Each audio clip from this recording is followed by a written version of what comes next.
Sa RCEF Pali-Aralan.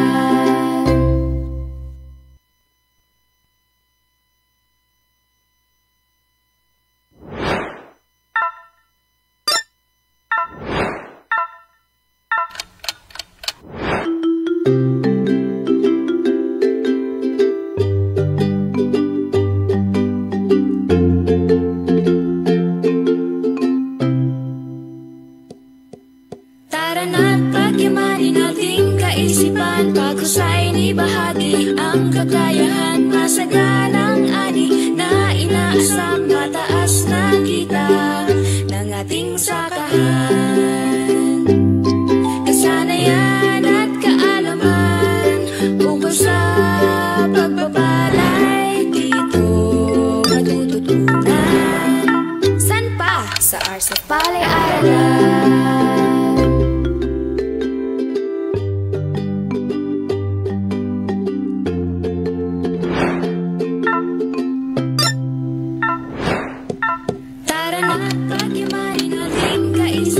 Paghusayin ibahagi ang kakayahan, masagalang ani na inaasam, mataas na kita ng ating sakahan. Kasanayan at kaalaman ukol sa pagpapalay, dito matututunan. San pa? Sa RCEF Pali-Aralan.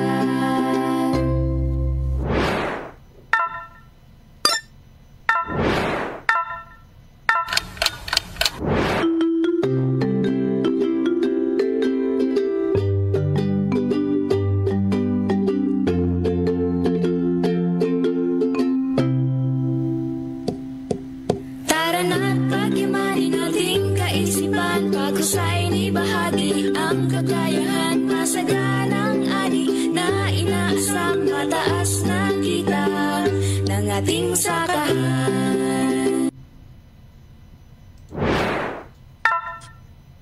Narito na ang School on the Air on RCEF. Kaalaman sa pagpapalayan, yamang pangkabuhayan ng Agricultural Training Institute, Regional Training Center 12. Matuto ng tama, wasto at makabagong paraan sa pagsasaka. Mapapakinggan tuwing Huwebes, alas 9 hanggang alas 10 ng umaga sa himpilan ng 95.9 Max News FM, General Santos City. Simultaneously on live stream at mapapanood sa Facebook Live ng Agricultural Training Institute, Region 12. Mga bagong kaalaman sa pagpapalayan. Dito nyo na malalaman kaalaman sa pagpapalayan. Yamang pangkabuhayan. Ang School on the Air on RCEF ay hatid ng Rice Competitiveness Enhancement Program at ATI Region 12.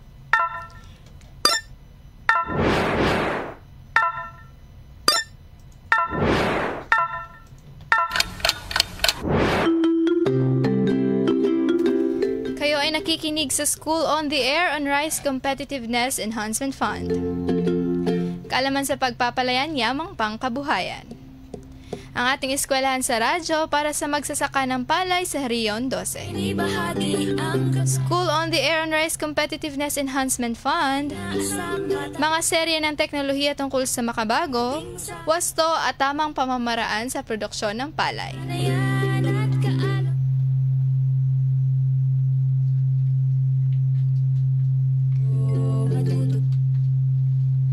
Magandang umaga mga ka-agri-eskwela at mga bayaning magsasaka ng Rion 12. Isang masaganang pagbati po ang nihatid namin sa inyo. Ako po si Donna Jean Fabregar, Technical Staff ng Agricultural Training Institute Regional Training Center 12 na nakabase sa San Felipe Tantangan, South Cotabato.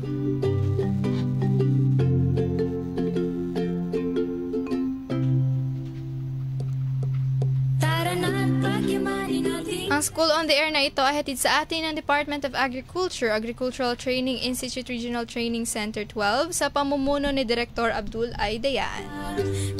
At Rice Competitiveness Enhancement Program headed by Engineer Mocles P. Buwisan. Katuwang ang mga piling lokal sa pamahalaan ng probinsya ng Sarangani, ang Maitom, Kiamba, Alabel, Malungon at syudad ng General Santos. San pa? Sa RCEF Pali. Kaya inaanyayahan namin ang lahat na makinig at matuto dito sa ating agri-eskwela. Mapakikinggan tuwing Webes, alas 9 hanggang alas 10 ng umaga sa himpilan ng 95.9 Max FM General Santos, 95.7 FM Radyo Kasaganan Maitum, 100.5 News FM Kiamba. Mapanunood din tayo sa Facebook Live ng Max News FM at Agricultural Training Institute Region 12. Ng ating sakahan, kasanayan at kaalaman.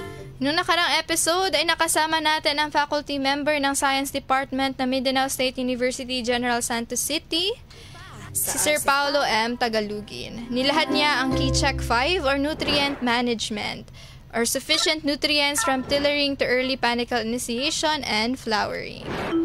Yan, bago tayo formal na mag-umpisa, pasadahan muna natin ang mga nagko-comment at nagpapa-shoutout sa ating Facebook Live.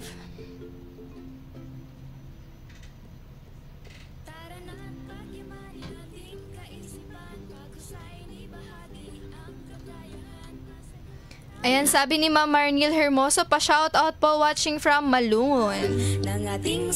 Good AM to all SOA Kiamba Group. Sabi ni Ma'am Onel Aranco, ng ating masipag na SOA Coordinator sa bayan ng Kiamba. Good morning po mga kasowa from Bernadita Cambonga ng Purok, Matatag, Buwayan. Sabi ni Ma'am Bernadita Cambowayan. Happy watching po, Ma'am Bernadita. Good morning, Kasowa. Watching from Nufia, Lagao, Jensan. Sabi ni May Red. And happy watching po, Ma'am May. At yan, nanonood din po si Sir Ernesto Numos, ang ating coordinator sa bayan ng Maitum. And sa ating mga tagapakinig at tagapanood, maaari po kayong mag-comment ng inyong shoutout or katanungan mamaya sa ating discussion.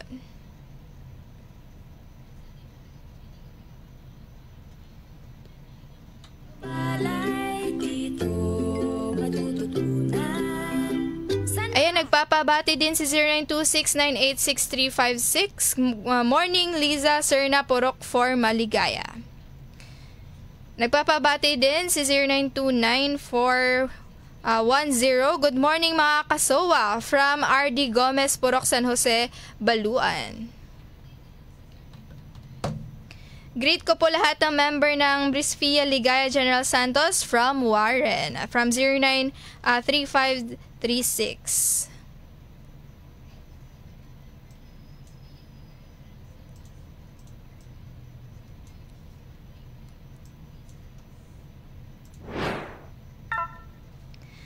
Ayan, nagpapabati din si 0939. Good morning, ma'am, sir. Shout out me diri sa San Francisco, Baluan, Agduman ni. Ayan, good morning po. Thank you po for watching and for listening.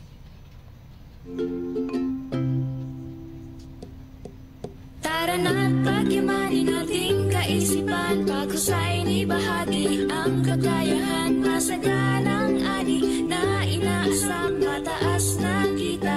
Yan talaga namang ang bilis ng panahon. Nasa episode 12 na tayo. Mamaya pagkatapos ng ating diskusyon ay magkakaroon tayo ng ikalawang pagsusulit. Kaya makinig ng maigi ating mga kaagri-eskwela at kumuha ng papel mamaya. Ayan, kaya naman matapos ang nating matutunan ang Palay Check 5, alamin naman natin ang Key Check 6 or Water Management, Avoided Excessive Water or Drought Stress that could affect the growth and yield of the crop. Kasama po natin live ngayon ang agricultural technologist ng bayan ng Bagumbayan, Sultan Kudarat, para talakayin sa atin ang Key Check 6. Ayan, kasama po natin Ma'am Josie G. Solin. Ma'am Jo, batiin po muna natin ang ating mga tagapakinig at tagapanood, Ma'am Jo. Hi and hello po sa lahat ng ating tagapakinig at tagapanood sa Facebook Live. Magandang umaga po sa inyong lahat. Ayun. So, Ma'am Jo, ngayon ay pag-aralan muna natin ang Key Check 6. Ano nga ba ito at bakit kailangan natin itong matutunan? Ang Key Check 6 po ay nagsasaad ng avoided excessive water or drought stress that could affect the growth and yield of the crop o naiwasan ang labis o kulang na patubig na masama sa palay. Kailangan natin itong malaman upang nang sa ganon ay kailangan natin mabigyan, malaman kung kailan tayo magpapatubig at ilan ang kailangan nating ipapatubig upang nasa ganon ay makapagbigay ito ng magandang bulas ng pananim at makapagbigay ng mataas na ani at makapagbigay ng magandang kalidad na butil ng palay. Ayun, ma'am. Yan, Ma'am Jo, magpatuloy po tayo sa ating discussion. Yes po, dito na tayo sa K-Chick 6 kung saan ang importansya o pagmamanage ng water. So gaano nga ba kahalaga ang tubig? So ang tubig po is, ika nga nila ay water is life. Hindi po tayo mabubuhay kung walang tubig. Sa umaga pa lang kinakailangan natin ang tubig upang tayo ay maligo for sanitation, for health purposes. Of course, everybody is required na uminom tayo ng tubig, especially din during best examples po nito ay during mainit ang panahon. So pag mainit ang panahon, kinakailangan nating magdoble inom ng tubig upang tayo ay maaliwalas ang ating pakiramdam o nare-regulate yung ating body temperature. Ganon din po sa ating crops at same din po sa ating mga livestock. Ayun. So, parang tao din ang ating palay. Yes po, dahil may buhay. Ayun. So, gaano kahalaga po ang tubig sa palay? So, tingnan natin ang kapaligiran ng water at soil, plant atmosphere. So, ito po, sabi ko nga kanina, ay nagre-regulate ng temperatura o inaayos ang temperatura na nandyan sa ating palayan, sa kapaligiran ng ating palayan. At nagmamanifest din po ng nutrient uptake or pag-a-absorb ng nutrihino galing sa soil upang matatransport ito sa ibang parte ng palay, at yung physicochemical processes at gas exchange ng intake ng carbon dioxide sa palay sa pamagitan po ng stomates or stomata na nandyan sa ating mga dahon ng palay. At gaano po ba kahalaga ang tubig sa rice production? So, it dissolves plant nutrients o tinutunaw nito yung mga nutrients na kinakailangan ng tanim bago ito itatransport sa ibang bahagi ng palay. Or nagsisilbing ang tubig na maging medium sa photosynthesis at saka soil nutrient uptake ng tanim. Ayun, so yung tubig pala yung nagdadala ng nutrients. Tagadala. Ayun. At saka inaayos din po niya yung nutrient imbalances na meron sa kapaligiran ng palay. Nang sa ganun ay bago niya ay ma-absorb ay balanse na ito. Gaano po ba kahalaga din ang tubig sa rice production natin? So unang-una, sa pagpapagerminate ng ating seeds ay kinakailangan din natin ng tubig. O doon din mismo sa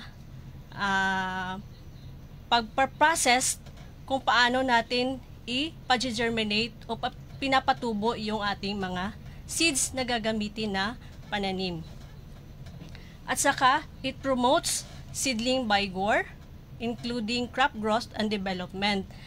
Yung pagkakaroon ng magandang bulas, yung pagkakaroon ng mabuting at magandang tayo ng ating tanim. Yun, parang masigla yung ating mga seedling. Oo, parang tayo din na kapag naiinitan, pag uminom tayo ng tubig, inababawasan yung temperatura sa ating katawan. Nagiging balanse na.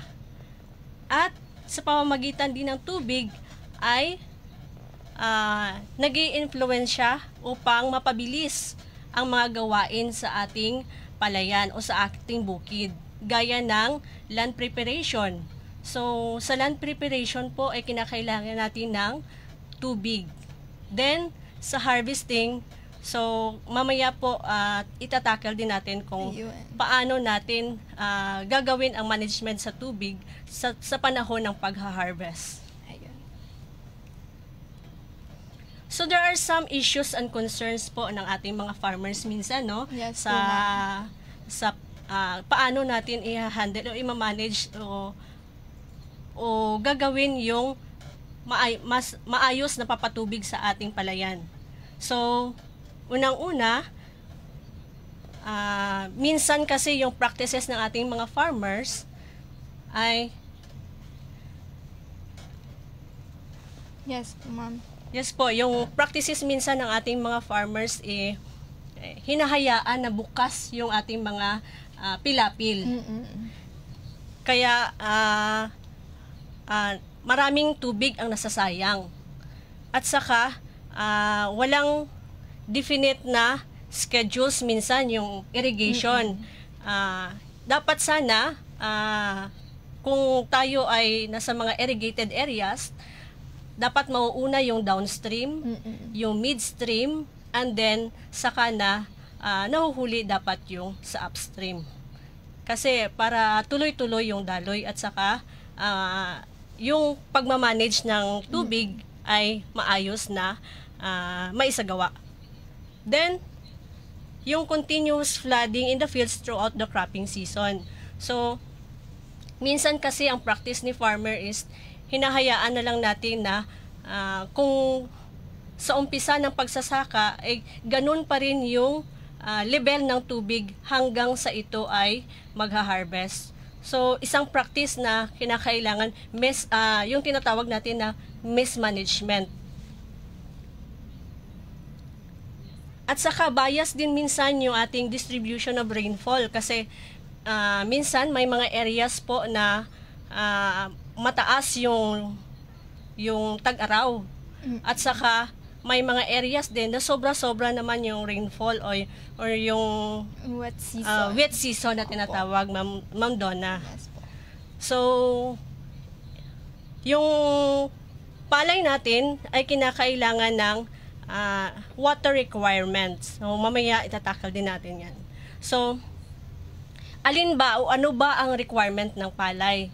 So, it takes about, according to the facts, it takes about 4,000 liters of water na kailangan upang makaproduce tayo ng 1 kilo na palay. Ayun, So, napakadami pala, yes ma'am. po. No? 4,000 na litro ng Oo. tubig ang kailangan para sa 1 kilo ng bigas. Katumbas po nun ay 200 gallons. Ayun, napakadami pala ng tubig na kailangan ng ating palay. Yes po. Pero, pag namamanage po ito ng maayos at naisagawa ng maayos at kung kinakailangan lang magpatubig, ay nagre-require po tayo ng 2,600 liters of water na kailangan lamang para makapag-produce tayo ng 1 kilong palay. So, ibig sabihin, makakasave po tayo ng about 15 to 35% o makakasave tayo ng 63 gallons. Ayun. So, marami yung masasave natin na tubig, no? Kapag na-manage natin ng maayos yung ating Yes, tubig. ganun po, Ma'am Donna. So, isa rin facts at isa pong malaking challenge din sa atin at about 2025, kinakailangan na ngayon pa lang ay magkaroon na tayo ng mabuting pamamahala sa tubig dahil at 2025, it is estimated that 15 to 20 million hectares of irrigated rice worldwide will have some degree of water scarcity. So magkakaroon tayo ng shortage o magkakaroon tayo ng kakulangan sa tubig in the year 2025. So malapit na yun, Ma'am Donna. Kaya yun yung 3 big years challenge. from now. Yes, 2 years. big challenge po yan sa atin. So ano po ba ang kahalagan at importansya ng KCHEC 6 o yung upang naiwasan ang labis o kulang na patubig na masama sa palay. So kung tamang amount lamang ng tubig ay nagkakaroon ng maayos na nutrient uptake ng fertilizer efficiency. Of course, madidissolve, tinutulungan ito na madissolve yung mga fertilizers na organic at inorganic doon sa lupa at mabilis na ma-uptake ng tanim sa pamamagitan ng tubig. Then magkakaroon ng magandang bulas ang tanim. At saka may mga panahon din na kinakailangan natin ng maraming level ng tubig sa panahon ng sa pag-uumpisa ng pagsasaka, dahil dito po ay makokontrol sa pamagitan din ng tubig, makokontrol natin yung ating sa pamamahala ng weeds o yung ating mga damo. At saka sa panahon din na nag-uumpisa pa lang yung ating pagsasaka or bagong lipat tanim, kinakailangan din natin yung mamasa-masang tubig lang upang nang sa ganun ay mapamahalaan din natin ang peste gaya ng kuhol. At saka kung right amount lang po ng tubig ang kinakailangan natin sa ating taniman, ay magkakaroon ito ng uniform o ng growth at saka maturity ng ating palay. At saka efficient din yung ating mga farms operations gaya ng land preparations natin at saka sa harvester. Ayun, mas madaling mag-operate ng mga machineries, ma'am, Yes na po. kapag may tubig ang ating sakahan. Ayan, Then, ma'am. kung sobra naman or kulang, Kung kulang. kung kulang po, kung kulang po or nagkakaroon ng drought stress yung ating palay. So, nagbibigay ito ng low yield o maliit na kita or mababang kita or mababang harvest, maaani. Then it reduces leaf area o yung maliliit na dahon, and then reduce tillering o yung kanyang pagsusuwi, dahil ang pagsusuwi nito pag kulang sa tubig ay hindi umaabot ng 7 ang numero ng pagsusuwi. So, less spikelets, of course, sa panahon ng pamumulaklak, kakonti ang kanyang bulaklak. And then, nagpuproduce din kapag drought at stressed ang palay, ay nagkakaroon ng low grain quality o yung impis ang kanyang butil, Ma'am Donna. At saka, same with low fertilizer efficiency o yung Hindi nagagamit ng maayos yung ating yes abono, po, ma'am. hindi nagagamit ng maayos dahil walang tubig na magdidissolve ng fertilizer at saka walang tubig na medium na magdadala at magta-transport ng mga nutrients papunta sa tanim. Ayun, so kapag sobra naman po yung tubig, ma'am, ano naman po yung mangyayari? So kapag sobra-sobra naman yung tubig na binibigay natin sa tanim, ito rin ay magkakaroon din ng excessive water stress. So, same, magkakaroon din ng mababang ani, magre-reduce din yung kanyang tillering o yung kanyang numero ng kanyang pagsusuwi, then maging bansot ito, at saka prone to lodging. Then, of course, dahil sobra-sobra yung ating patubig, nag-accumulate tayo or naggagasto tayo sa high irrigation cost. And then, magkakaroon pa din ng nutrient imbalance at saka low fertilizer efficiency. And then, mataas din yung emission natin ng greenhouse gas kasi yung carbon dioxide po ay talagang permit ng high temperature doon sa ating environment. Ayun, so yun po, no, kapag kulang, masama po sa ating palay. Lahat po ng Kapag kulang ayun. at saka sobra ay masama po, Ayun, Ma'am so Donna. dapat right amount lang po ng tubig Yes po. ang nasa ating palayan. So, paano po natin masasabi na ang Keycheck 6 is paano natin ma-assess na tayo ay nagawa natin ang Keycheck 6?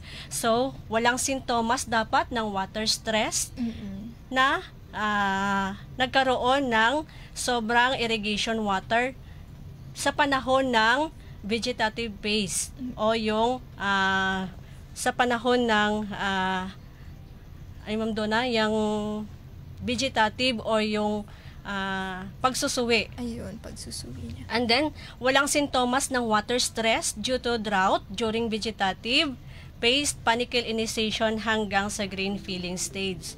So, dapat wala din sintomas na nagkaroon yung ating palay ng drought sa panahon ng pagsusuwi, sa panicle initiation, reproductive states, hanggang sa ito ay magkaroon na ng butil. Ayun, napakahalaga pala ng tubig, no, sa vegetative phase or yung pagsusuwi niya, sa panicle initiation or paglilihi, at yung grain filling stage niya po, no. So mahalaga na sapat yung ating patubig sa mga ganitong phases ng ating palay. So ano po ba yung mga sintomas ng water stress during vegetative phase? So nagkakaroon po ng deep soil cracking o yung pagka-crack ng ating mga lupa more than 3 days. So ibig sabihin po no, na nasi-stress na yung ating mga palay. Then nabibilot yung kanyang dahon, tumutuyo yung dulo ng dahon, o kung sa Bisaya pa na kanang punta sa dahon, Ma'am Donna, ba murag nasunog na. Then magkaroon po ng pagbabansot at parang hindi po lumalaki yung ating palay. Ayun. Kung sobra naman po sa tubig, syempre ito po yung sinasabi ko na below 10 tillers per hill. So hindi po talaga siya nagsusuwi, or konti lang yung suhi. Konti, I mean. Then, yung mga makikitid lang yung kanyang left area. Then, payat na dahon. Payat na dahon. And then, yung roots, at yung roots po niya, kung itry po nyo na gabuton ba? Sa Bisaya pa gabuton. Then, makikita po ninyo, yung kulay niyan is dark, which is yung dapat lamang is brownish at saka yung reddish brown lang na color. Ayun. So yun po yung pakakatandaan po natin, no, na sintomas ng sobra or kaunting tubig, no. So sa drought stress, pag kaunti ang tubig, nagli-leaf rolling or nabibilot yung ating dahon. Nagda-dry yung dulo ng ating dahon at stunted yung growth or bansot. Kapag excessive naman po yung ating tubig, ay konti yung ating tillers or ating suwi, tapos manipis yung dahon or payat yung ating mga dahon, at dark yung color ng ating mga ugat ng palay. Yan, as much as possible po ay hindi po tumaas yung ating tubig ng 5 cm sa loob ng 7 araw. Ayun, so dapat yun po yung i-maintain natin, Yes. 5 cm sa 7 days. So ano din po ba yung sintomas ng water stress during panicle initiation at saka grain filling? So same with vegetative stage, nagkakaroon ng pagbibilot ng dahon, pagtutuyo ng dulo ng dahon. Then magkakaroon na po dito, dahil papunta na po sa grain filling, ay may mga impist na unfilled spikelets at saka reduced panicle insertion. Parang yung kanyang panicle is hindi talaga na elongate. Ayun. Oo. Then recommendations. Ano-ano po ba yung mga recommendations na ating tandaan para ma-achieve natin si K-Chick 6? So kinakailangan natin na magpatubig 2 to 3 cm level of water every irrigation at 3 to 14 days after transplanting or 5 to 15 days after sowing. So kinakailangan lamang ng 2 hanggang 3 cm kada patubig natin sa loob ng 3 hanggang 14 na lipatanim at 5 hanggang 14 days after sowing. So, kinakailangan nating ma-achieve ang 5 cm water level every irrigation time. At saka ma-maintain natin ang 5 cm ng tubig during flowering. At saka kinakailangan din natin ma-drain ang water or need to stop irrigation 1 week before the expected date of harvest for the medium textured soil or during dry season. Ito na yung pino o bahagyang buhaghag na lupa during dry season. So, kinakailangan 1 week before the expected harvest is madrain na natin yung tubig. Then, 2 weeks before expected date of harvest naman para doon sa fine textured soil or yung parang clayey loam na lupa during wet season. Bakit, Ma'am Donna? Dahil, ito na yung sinasabi natin kanina na pag-harvest time, pag tama yung pag-management natin ng tubig is makapagbibigay sa atin ng mabuting at saka maayos na paggamit ng ating mga farm machineries gaya ng mga harvester. Mas madaling ma-operate, ma'am, no? Kasi hindi masyadong dry, hindi rin masyadong basa or binabaha yung ating palayan. So, Yes, mas madaling makapag-operate ang ating mga machineries gaya ng harvester. Yes po. So, may mga recommendations po tayo para ma-achieve natin ang KCHIC6. So, ito na yung kanina. Just konting review na kinakailangan nating magpatubig ng 2 to 3 centimeters every irrigation time. So, every 3 to 14 days after transplanted at saka 5 to 14 days after sowing. Then, recommendation to achieve KCHIC6. So, every irrigation time, kailangan ma-maintain po natin si 5 cm ng tubig. Or, ito yung tinatawag na 5 cm, Ma'am Donna, Yes po. yung thumb size. Ay, na, thumb size po. pero kinakailangan pinatag natin ng maayos yung ating lupa.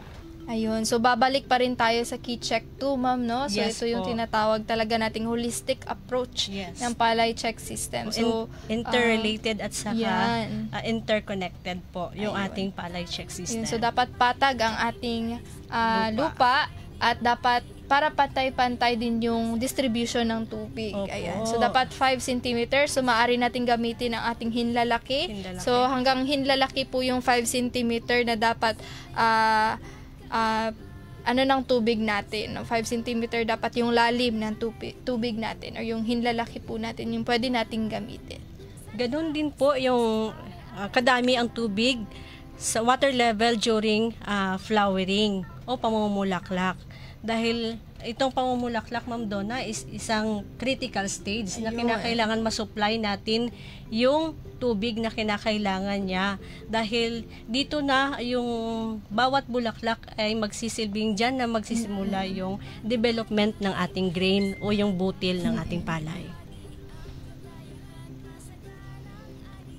Then, kinakailangan din natin ng 5 sentimetro sa pagpapahinog na ng ating palay.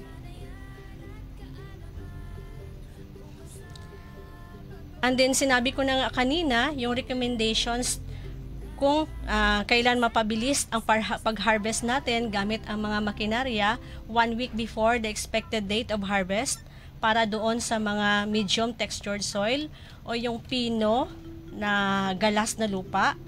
At saka, yung dalawang weeks or 2 weeks naman before the expected harvest doon sa pino pero medyo malagkit na lupa or during wet season.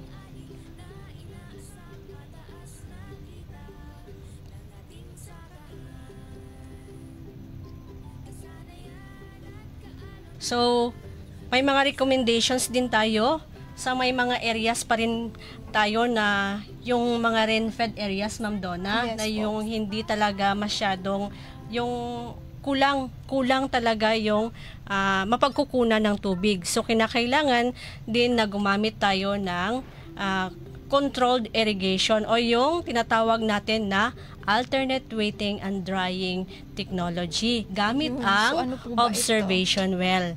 So, Ayun. isa po itong technology na nagiging tool para sa pag-alternate natin kung kailan lang hudyat ang kinakailangan magpatubig. Kasi isa itong Ang observation well po ay made up of bamboo or plastic hole or yung plastic na tubo. At may sukat po itong 25 cm. Kinakailangan po ito markahan. Unang 5 cm mula sa itaas ay tag-araw. At saka, wet season. And then, next is dry season. Then, pababa po ay may sukat na 3 cm. Magkakaroon, pwede po siyang butasan dahil dun po ang magsisilbing entry ng tubig papasok sa observation well natin. Then, sa paikot po ay may 5 cm ang bawat butas. So, ito ay magsisilbing tool po para makontrol natin yung irrigation at ma-manage natin kung kailan po tayo magpapatubig. Ayun, so pwede natin gamitin yung alternate wetting and drying gamit yung ating observation well. So ating observation well, maaring PVC pipe, Ma'am Jono, pwede ding kawayan. Plastic or kawayan. Ayun, so bubutasan lamang natin yung ating observation well at doon natin makikita kung sapat pa ba or kulang na yung tubig natin, no, sa ating observation well. Ayan po, so magbabalik lamang po kami makalipas lamang po ng ilang paalala.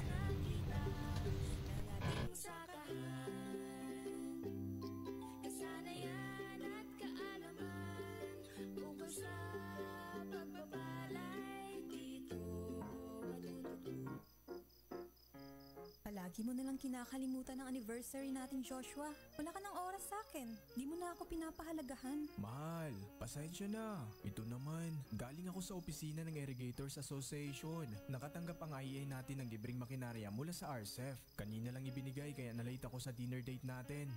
Ano ba yung RCEF na yan? At parang mas mahalaga pa yan sa akin. Ang RCEF o Rice Competitiveness Enhancement Fund, Mahal, ay programa ng ating gobyerno na may taunang pondo sa 10 bilyon para sa pamamahagi ng libreng makinarya, libreng binhi, pautang at pagsasanay tungo sa masaganang ani at mataas na kita. Libre ba yan? O baka may bayad yan, ha? Libre lahat ito, Mahal. Maaari ka rin makibahagi sa RCEF Extension Program para tumaas pa ang iyong kalaman sa pagpapalay. Pwede ka mag-enroll sa School on the Air program, sumali sa information program at mag-enroll sa Farmers Field School.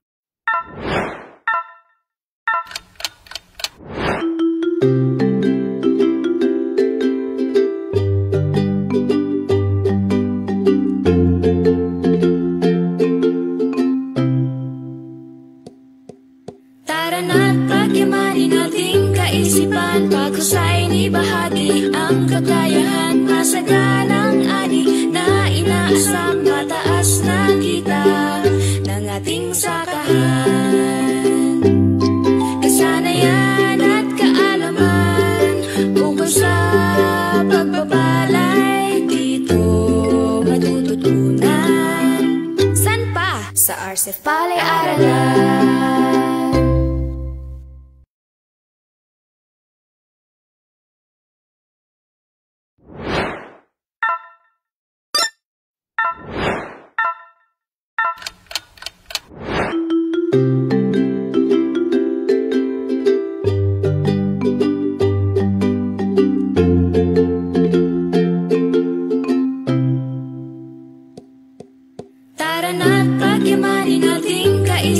Paghusay ni bahagi ang kakayahan, masaganang ani na inaasam, mataas na kita ng ating sakahan.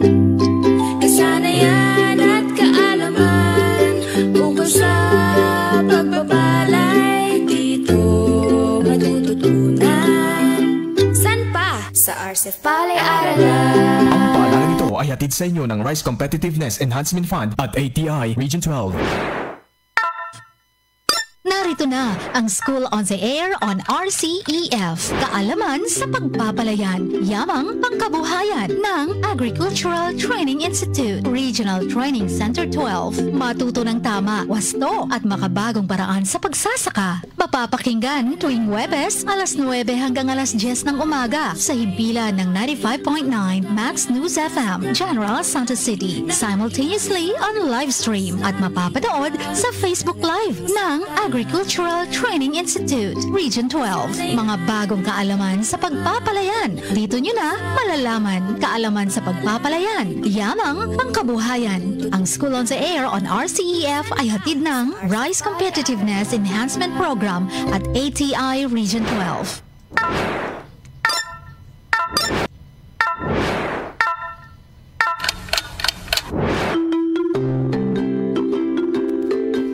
Tayo po ay nagbabalik. Kasama pa rin po natin ang Agricultural Technologies ng Bagumbayan Sultan Kudarat, Ma'am Josie Solin. Tara na, pagkimarin natin. And Ma'am Jo, maaari na po tayong magpatuloy sa ating diskusyon. Yes, dito na tayo sa input, output, outcome. So, ano po ba yung ating input, output at magiging resulta or yung outcome? So, sa input natin, kinakailangan ng compact bands, yung ating mga pilapil. So, kinakailangan ay compact at para maiwasan natin yung seepage o yung leakage ng tubig. Then, wheel level field. So, sinabi nga ni Ma'am Donna kanina, ang ating palay check ay isang holistic approach. So, kinakailangan pinatag ng maayos ang lupa. At saka proper water level. So, may mga panahon na kinakailangan natin ng correct at saka tamang level lang ng tubig. At saka, kinakailangan din ng tamang timing kung kinakailangan ang pagpapatubig. Then, yung output natin, avoided water stress. So, kinakailangan walang sintomas ng water stress yung ating palayan para ma-increase yung nutrient uptake efficiency. At saka, ma-manage din natin yung mga weeds at saka snails. So, sa panahon ng bagong lipatanim or sa panahon ng panimula sa pagtatanim ng palay, so, ang mahalaga po yung mataas na level ng tubig upang makontrol natin yung weeds. At saka, manaka-naka or mabasa-basa lamang na level ng tubig sa panahon para makontrol natin yung mga snails natin o yung mga kuhol natin. So, ano yung magiging resulta or yung outcome? So, of course, kung may sagawa natin yung input at saka yung output natin, yung result is magkakaroon tayo ng mataas na yield or ani. And then, mataas na kalidad na palay. At saka, mag-i-increase din yung input efficiency natin. Then, minimal damage to environment dahil yung nakasave tayo ng 15 to 35% lang na water requirement ng ating palay. Ayun, so Ma'am Jo, no? So pakakatandaan po natin kapag compact po yun or maayos po yung ating mga pilapil, wala pong mga bungi, no? Ang ating mga pilapil, no? So maayos yung ating pilapil, well-leveled yung ating field at napanatili natin yung proper water level sa tamang panahon, ay magkakaroon tayo ng mataas na ani, mataas na kwalidad ng binhi or ng seeds at increased input efficiency at minimal po yung damage natin sa environment. And Ma'am Jo, napaka-productive po ng ating usapan ngayong araw. Yan, tinalakay po natin ang Key Check 6 or water management. Yan, maraming salamat Ma'am Jo sa pagpapa-unlock sa amin sa ATI. Maraming salamat din Ma'am Donna Ayan sa po. pag-imbita po sa akin. Yes po Ma'am Jo, ano po ba yung panghuli niyong mensahe para sa ating mga tagapanood at tagapakinig sa ating School on the Air on RSAF? So, sa lahat po ng mga tagapanood sa ating Facebook Live at saka yung tagapakinig natin sa ating programa ng SOA, so patuloy po nating tangkilikin ang programang ito dahil ito po ay nagbibigay sa atin ng malaking kaalaman at malaking tulong po sa ating pagpapalay. At saka Pwede rin po Ma'am Donna bumati. Yes po, Ma'am Jo. Yes, may nagpapa-shout out yung aking Omag family diyan sa bayan ng Bagong Bayan. Isang pagbati po na sa lahat-lahat ng from LGU Bagong Bayan, isang katauhay Bagong Bayan po sa Yun, inyo. katauhay Bagong Bayan. Yan, Yes happy po. watching po sa inyo or happy listening kung kayo ay nakikinig ngayon sa amin. Yes po, at shout out din po sa lahat-lahat sa friends and family and saka relatives ko po. Thank you for Yun. watching. Ayan, maraming salamat muli, Ma'am Jo, sa pagpapaunlak sa aming programa. And heto na mga ka-agri-eskwela, kumuha na ng papel at isulat ang inyong pangalan dahil tayo ay magsisimula na sa ating ikalawang pagsusulit. Handa na po ba kayo? Ayan, i-comment po sa ating Facebook kung handa na. Ipaki-comment po, I am ready. Ayan, muli po pangalanan po ang ating papel. Magsisimula na po tayo. Ito po ang ating question number 1. Question number 1, anong element ang responsable sa pagka-green o berde ng dahon ng palay? Question number 1, anong element ang responsable sa pagka-green or berde ng dahon ng palay? Letter A, nitrogen. Letter B, phosphorus. Letter C, potassium. Letter D, zinc. Ulitin ko po, letter A, nitrogen. Letter B, phosphorus. Letter C, potassium. Letter D, zinc. Question number 2. Ilang metro dapat ang layo ng sample to assess health status ng palay mula sa pilapil? Letter A, 1 metro. Letter B, 2 meters. Letter C, 3 metro. Letter D, 4 na metro. Yan, question number 2. Ilang metro dapat ang layo ng sample para ma-assess ang health status ng palay mula sa pilapil? Letter A, 1 meter. Letter B, 2 meters. Letter C, 3 meters. Letter D, 4 meters. Ayan, question number 3 po. Ilang kilo ang recommended seeding rate gamit ang good quality seeds? Letter A, 2 kilograms per hectare. Letter B, 30 kilograms per hectare. Letter C, 40 kilograms per hectare. Letter D, 50 kilograms per hectare. Question number 3, ilang kilo ang recommended seeding rate gamit ang good quality seeds? Letter A, 20 kilograms per hectare. Letter B, 30 kilograms per hectare. Letter C, 40 kilograms per hectare. Letter D, 50 kilograms per hectare. Question number 4 po, tama o mali? So, ilagay lang po ang letra. Ayan, ang seed bed area ay dapat malayo sa light source. Letter A, mali. Letter B, tama. Yan na, question number 4, tama o mali? Ang seed bed area ay dapat malayo sa light source. Letter A, mali. Letter B, tama. Sa RCEF Palayaran. And question number 5 po tayo. Anong elemento ang responsable sa root development? Letter A, nitrogen. Letter B, calcium. Letter D, phosphorus. Letter D, potassium. Question number 5. Anong elemento ang responsable sa root development? Letter A, nitrogen. Letter B, calcium. Letter C, phosphorus. Letter D, potassium. Pagyaman ating kaisipan, paghusay ni bahagi ang kakayahan, masagalang ani na inaasam, mataas na kita. Ang ating pong quiz na ito ay papasa po natin sa ating SOA coordinators. Kaya makinig na maigi sa mga susunod pang episode mga ka-agri-eskwela dahil magkakaroon pa tayo ng isa pang pagsusulit. Yan, maraming salamat muli Ma'am Jo sa pagpapaunlak sa aming programa. Ayan, Maraming salamat din po sa lahat. Thank you so much po Ma'am Jo. Muling paalala sa ating mga enrollees po na ipasa po ang ating mga forms, no? At tapusin po ang 16 episodes upang makagraduate.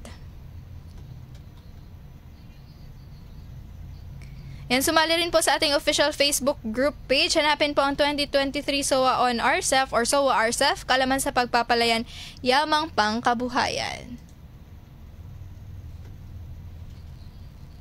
Yan, nagpapasalamat po kami sa mga ating ever-active municipal and provincial coordinators na mayat maya ay nag-update sa ating mga at nag-guide sa ating mga ka-agri-eskwela. Yan, maraming salamat po Sir Godard D. Dumalag ng PLGU Sarangani o Magmaitom Sir Erning Nomus, Jensen City Agriculture Sir Hernando P. Ramirez o Mag-Alabel Ma'am Kizea G. Caparubias, o Magkiamba Ma'am Onelty Arancon at o Magmalungon Sir Cresniel Gambok. Maraming salamat din po sa 95.9 Max News FM na nagpatuloy po dito sa amin live sa ating episode 12. At maraming salamat din po 95.7 FM Radyo Kasaganan Maitum at 100.5 News FM Kiamba.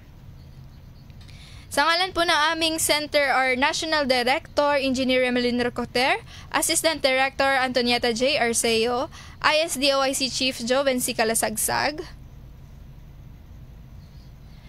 at ang aming Center Director, Ever-Active Boss Abdul Aydayaan, at ang aming ARSA Focal Person Engineer Muklas P. Buwisan. Maraming salamat po. Abangan po ang next episode August 3. Pag-uusapan naman po natin ang Palay Check 7. Hanggang sa muling episode ng ating School on the Air, ako po si Donna Jean Fabregar na nag-iiwan ng isang magandang umaga, mga bayaning magsasaka.